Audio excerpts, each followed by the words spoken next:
Good morning, and welcome once again to Numinous Wind. My name is Brother John.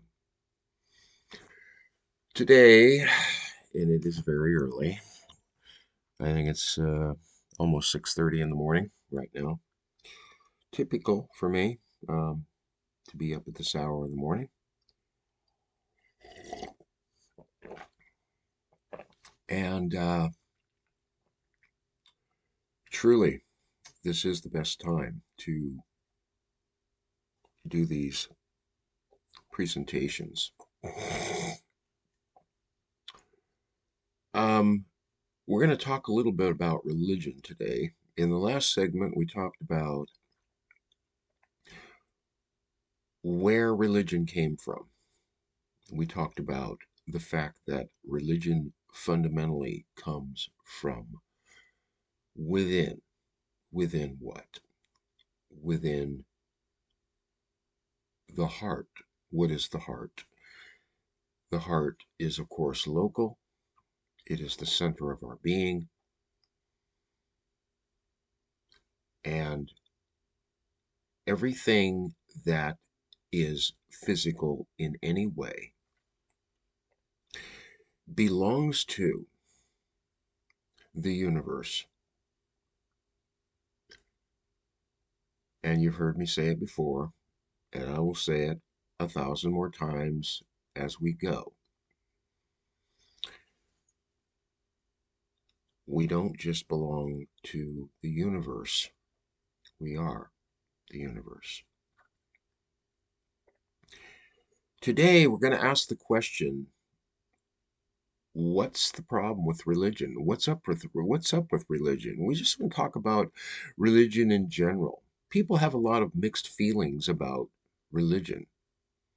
I hear people who really get into religion and really have no idea why. Maybe because they like the social aspect of it.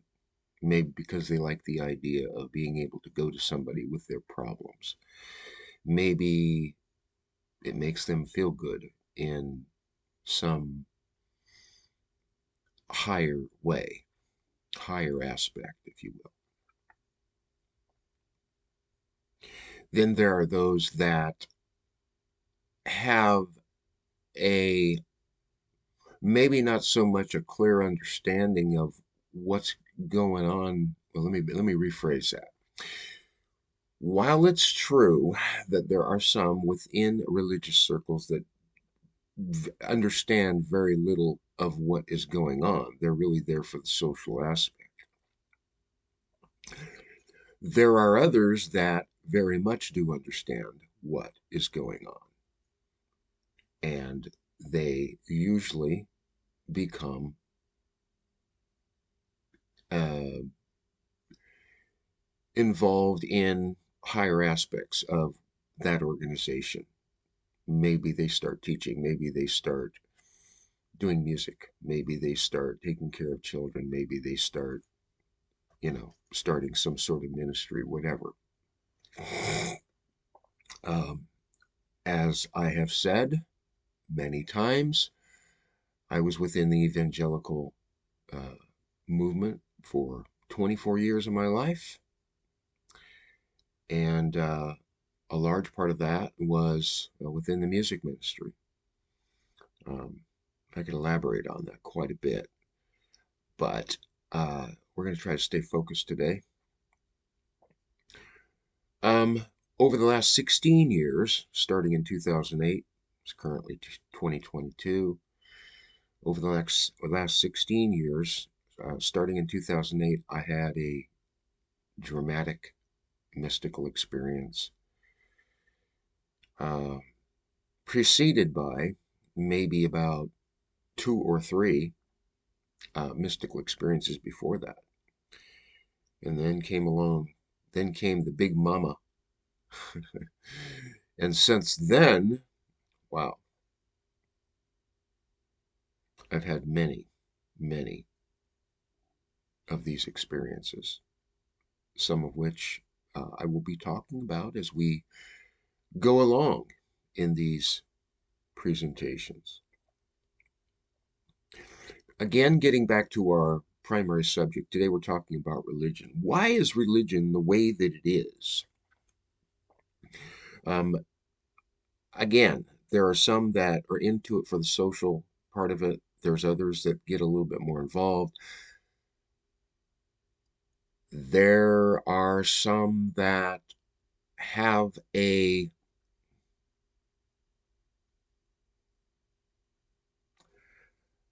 got to be careful how I say this, a relationship with the deity of whatever religion we're talking about.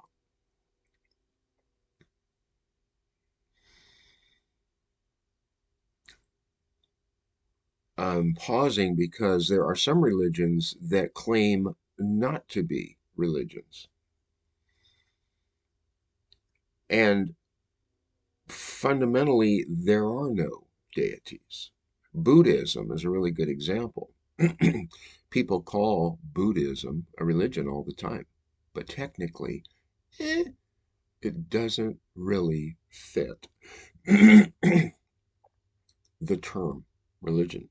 There is no deity. Um, we're going to talk, I'm sure, we're going to talk about various religions as we go in following segments. Certainly, one of those will be Buddhism. I want to talk about Hinduism, talk about Sikhism, different movements and isms, and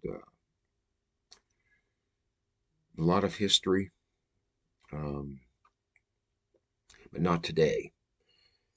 Today, I want to talk about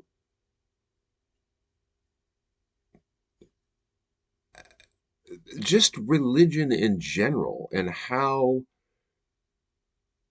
well, this is tough because it's hard to speak in, it's hard to talk about this, about religion as a whole rather than taking one element or another element, this denomination or that particular sect or, whatever. So maybe a better way to attack this is coming at it from a social aspect. What is it that is within the human being that causes them, in general, to get involved in a religion? Well, the first thing would be family. We grow up that way. Our mom, our dad, whatever, our grandfather, our uncle, our aunt, cousin, whatever. We they invite us to go to a religious function and we go and we enjoy it and then we go again and then pretty soon we get into it and it kind of goes from there. Sometimes we get into religions because of a invitation. Somebody knocks on our door, somebody gives us a phone call, we see something on the internet, whatever. um, Maybe somebody gives us some literature out on the street, whatever. Okay, there's different ways that it can come to us. But why is it? Regardless of whether it is coming to us from family, somebody we trust, or whether it is coming from a complete stranger, somebody who hands us some religious literature, or somebody who knocks on our door, or somebody who puts an ad out on the internet, or this kind of thing. What is it within us that appeals to the message? Now, again, this gets dicey because the messages are so different. Generally speaking, you don't find a whole lot of people knocking on doors and whatnot, or handing out religious literature out on the corner, for Hindu groups or Buddhist groups or Sikh groups or Taoist groups, etc. Even Jewish, you don't find that kind of thing. Or Islamic, no. Christianity, definitely. Why is that? Now, again, I'm trying not to be specific to any particular religion, but it's interesting to note that it seems that Christianity, above all the others, is much more bold, much more militant, much more bent on getting out there and, you know, really, you know, putting out the word, right? And why is that? Well, it has to do with the message, you know. The Christian message, and again, I'm trying not to be specific to any religion, but I'm gonna just say this in passing, and we'll continue on. Christianity is very urgent. It's very urgent. If you go to a fundamentalist or evangelical church, you might hear them say within a couple Sundays, you might hear something like, "The Lord is coming soon." You know, you might hear people talk about the consequences of not knowing the Lord, this kind of thing. And this is what I mean. There is an urgency, right? And this is why. This is exactly why uh, there are Christian organizations that do these things, go out into the streets and carry signs and yell in megaphones and knock on doors, and the list goes on and on. Uh, these are ordinary people. This is not an easy thing to do. I know because I used to do it. I don't do it anymore. Why not? Do I have an urgent message? Yes, I think I do.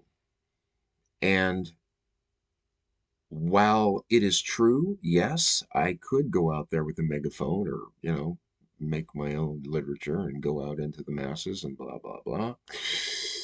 It seems that being right here on the internet is the way to go, for me at least. Um, yes, there is an urgency, and we're going to talk all about that urgency. But when you get away from the burning urgency, if you will, of Christianity, what you're basically escaping, and this is the key, what you're basically escaping is okay, let me see if I can put this into words. Christianity is very locked in to the idea that you have one life to live. Maybe it'll be 20 years, maybe 40 years, maybe 80 years, maybe 65 years, maybe 95, maybe 120. But when you die, you die. That's it. You're not coming back. And when you die, you are going to have, let me rephrase that. You are going to be accountable to God. There's going to be a judgment from God, and He's going to look through the pages of your life, and then He's going to judge you based upon what you did and didn't do. More specifically, within the context of Christianity, the real question is, did you accept Jesus Christ as your personal Savior? And if you did not, then you will be separated for eternity. This is the Christian message. Now, once upon a time, I abided by that. In fact, again, for a very long period of my life, I abided by that. I came from a family, a long line of family that abided by that. Some might refer to me as the lost sheep because I left the fold. Yes, I said it. Those who know me, my family, my friends, my professors from Bible college, I'm telling you, and I have no apologies. I left the fold, and I'm happier than I've ever been. So let's continue to talk about this whole thing about religion and what does it do to the person inside? This is really the main thing. First of all, and I fear that I'm going to run out of time here because I feel like I've got a lot to cover, but I'll try to be as quick and to the point as I possibly can. Again, in the West, Christianity is very urgent, and the message to humanity is guided by the idea that you have one shot, and that within this one shot, you can either accept or reject Jesus Christ, and then comes the consequences. Why do I have a problem with that? Well, there's actually several reasons. I spent years and years working this all out. It started in 2008 with this experience that I've been talking about. And we'll go into details about that later. But after that, I realized there's some problems, really significant problems within the way that I'm seeing things. And so I begin to, basically what I did is I went back to the very, very, very beginning. Never mind the family, never mind the school, never mind any of that. I'm going all the way back, and I'm going to look at everything subjectively, give everything a fair way. That's what I did. And this is what I've been doing ever since 2008. It's now currently 2022. And I am still digging, right? Um, and as I find more, I'll share that with you. But here's basically what I've found. Like I said, there is a lot of stuff, but let me try to stay focused and tell you why. Why in the world would somebody walk away from that kind of a system? There's lots of reasons, but let me give you the most powerful one. According to that system, you are born into the world. You don't know who your mother and your father are going to be, whether they're going to be married or not, whether, what country you're going to be in, what neighborhood you're going to be in, what social bracket you're going to be in, status and whatnot. You don't know any of that. You're just, you know, you're just born randomly. You could be born in India, you could be born in Nigeria, you could be born in South Texas, you could be born in Canada, you could be born in Russia. And wherever you're born, whatever your situation is, that is your deal. Let's say that I'm born in Saudi Arabia, right? Well, excuse me. In Saudi Arabia, if you go around passing out Christian literature and, preaching the gospel on the corner. That's libel. That's got a, dude, that's probably not going to go very well. Okay. That is probably not going to go very well. Why? Because you're in Saudi Arabia. There's people all over the place that are just going to be all over you. You just don't do that in Saudi Arabia, you know. Not only that, but let's say you're born into a Muslim family. And again, you don't have, according to this world view, you don't have any control. You're born into whatever you're born into. And if you're born into a Muslim family and then you suddenly decide, oh, well, I think I'll be a Christian, pooh, good luck. That's some serious, that's some serious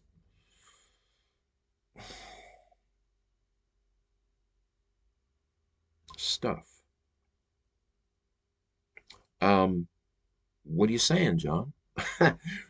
What I'm saying, first of all, that doesn't make any sense, okay? That there's no direction, there's no, you're just kind of randomly thrown out in any place, and now you're supposed to grow up and, you know, discover the Lord. Well, obviously, if you're born here in the States, you have a much better chance at finding the Lord than you do in Saudi Arabia. Okay, well, this is part one of this whole thinking pattern here. The second part of this philosophy is, if it's true that we were just randomly thrown down here, one person in China, one person in Saudi Arabia, another person in, North Dakota, how is that justified? How is that something screwy here? Okay? Here's another thought. Did I ask to be here? And if I didn't ask to be here, then my will has nothing to do with it. I'm just thrown out here. And then after that, to tell me at the end of my life, well, I'm sorry, you failed. You didn't get to know the Lord Jesus Christ, so therefore you're going to be separated from God for the rest of eternity. Now, by the way, that's putting it mildly. If you're in a ultra-fundamentalist group, they'll say something a little more like, well, I'm sorry, you're going to be going to hell. Dude, excuse me. Did I have a choice? Was I the one that made the decision of being here in the first place? Right? According to that mindset, the answer is no. God is the one who puts us here. And we start in some random place. It might be in our favor, it might not, but the rules remain the same. This is crazy. Something is clearly wrong with this picture. So if I never asked to be here, how is it that I am now accountable?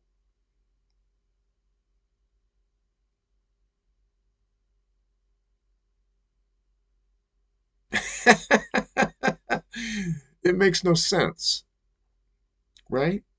It makes no sense. And, there's brothers and sisters out there, and they know that I'm totally making good sense right now, saying what I'm saying. And the answer to these kinds of questions is, well, the Lord will figure it out in the end. And I've said it before and I'll say it now. That is a cop-out.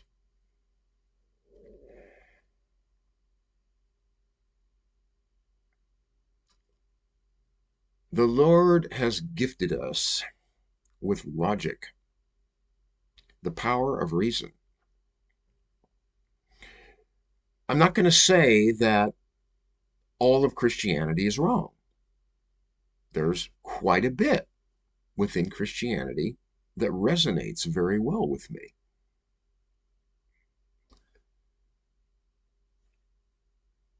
But the way that it comes across as a whole, when you look at it as a whole, and you start asking these questions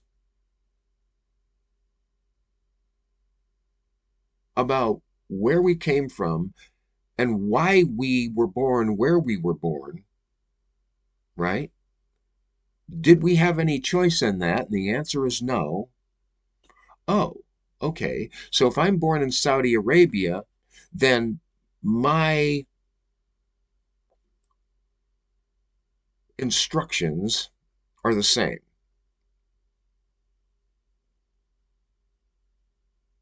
Even if I never even heard the gospel, my instructions are the same. This is a reminder. 5 minutes to go. Okay. Well, this is a reminder. 5 minutes to go. There are a lot of different arguments. That is the primary argument.